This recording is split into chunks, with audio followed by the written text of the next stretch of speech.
বিভিন্ন প্রজাতির গাছ আছে, যেমন কিছু কিছু গাছ সূর্যের আলো সরাসরি খুবই পছন্দ করে, এরা আলো ছাড়া একদম থাকতেই পারে না।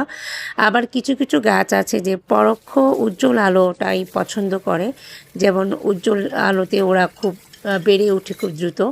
কিন্তু এই গাছগুলো আমি দেখলাম যে দুইভাবেই এরা অভ্যস্ত। সূর্যের আলোতেও রেখে দেখেছি যে খুব ভালো রেসপন্স পেলাম, আর একদম ঘরোয়াভাবে মানে রুমের মধ্যে রেখে দিয়েছি, সেটাতেও দেখলাম যে গাছটি খুব ভালো রেসপন্স করছে।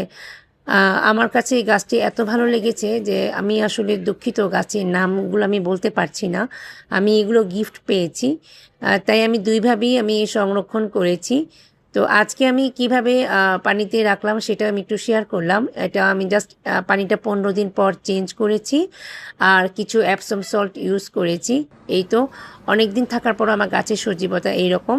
সবাই ভালো থাকবেন, আল্লাহ হাফেজ।